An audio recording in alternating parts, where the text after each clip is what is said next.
պարոն Խաչատրյան, երբ որ Մեսրոպ Մանուկյանին փորձում եք ստի մեջ մեղադրել, նախ հիշեք, որ ձեր բանսարկությունը չենք մոռացել, որ բանսարկու եք, ես ես ասել եմ, չէ՞ որ ասելու եմ, հիշացնելու եմ, որ դուք բանսարկու եք, այդ հիշացնելու եմ միշտ, դուք շառ եք արեին վրա, դա մեկ, եւ բանսարկու մարդը չի կարա մյուսին մեղադրի սուտ ասելու մեջ, հիմա անցնում ենք առաջ, պարոն Ավինյանը նորից գնացել է, չգիտեմ, միշտ այս 4-րդ դեպքը արդեն գրանցում եմ իմ ելույթին ներսից լավ կլինի գոնե հեռուստացույցով ներսից դիտի։ Տեսեք, ասում եք այլընտրանք չունենք, ավտոմեքենաների թիվը աճում է։ Քանի ավտոկայանատեղի եք կառուցել, որ այլընտրանք չունեք։ Ասում եք մեքենաները կրճատենք Երևան քաղաքում չգանք նմանատիպ գրառումներ էր կատարվում։ Իսկ վստահ եք այդ 10,000 մեքենան, ասում եք 10,000 մեքենա է մտել Երևան տարեկան, հա? Այդ մեքենաները արդյոք մի հատ էլ ստուգել եք վաճառքի համար, արդյոք այդ մարդիկ բերել են, որ վաճառեն, տանեն այլ երկրից, շահագործվում են այդ մեքենաները 10,000 այդ թիվը, որ ասում եք դուք։ Հա? Տեսեք, խոսում եք մի բարեփոխումից, ավտոբուսների հետ կապված, 1000-ից ավել կանգառասրահներ կան, մոտ 50% երևի պակաս կանգառասրահներ չունենք Երևան քաղաքում, գրեթե կեսը պակաս է, խելացի կանգառասրահներից էիք խոսում, մատերիս վրա հաշված խելացի երևի, այն էլ խելացի էլ չի, փոքր-ինչ խելացի է այդ կանգառասրահները, մի քանի հատ կանգառասրահ ունենք ընդամենը,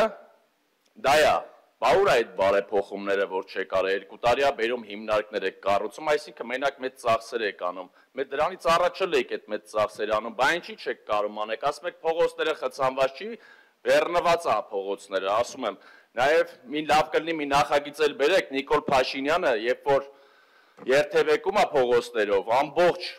Երևան քաղաքը խցանումներ է առաջանում, բերեք մի կարգավորում էլ դրա համար սահմանենք, որ Նիկոլ Փաշինյանը խցանումներ չառաջացնի, դա էլ բեռնաթափման ծրագրերից մեկը դիտարկենք,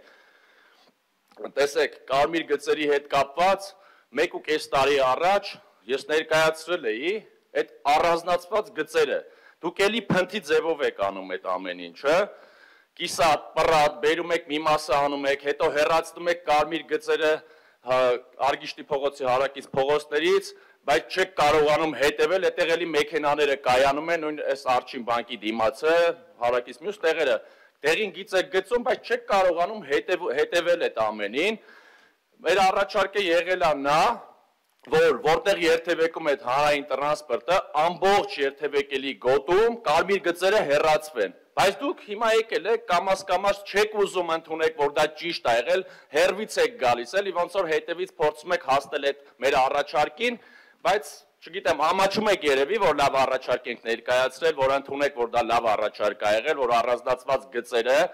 այո, պետք է, բայց համատեղ կարգով սահմանվեր, ոչ թե այսօր այս փողոցում, մյուս օրը այն փողոցում, սկզբում մասիվում էիք գծել, տես չի լինելու, խցանումների մասով, տեսեք, Մաշտոցի պողոտան խցանվել է, այո, Սարյան փողոցը միակողմանի եք դարձրել, ես ասում եմ, Մաշտոցի պողոտան, նույնիսկ օպերայի հարակից տարածքով էլ խցանումներ է, դուք էլ դուրս եկեք, տեսնում եք, էլի, ես մեկ-մեկ տեսանկարահանում եմ եւ դուք լավ հետևում եք այդ էջերին, այդ է այս ամենը, կայանատեղիների բացակայություն եւ վերջ, ձեր կառավարման արդյունքը սա է, եւ լավ կլինի, որ որոշ մարդիկ ստախոսությամբ չզբաղվեն ստեղ։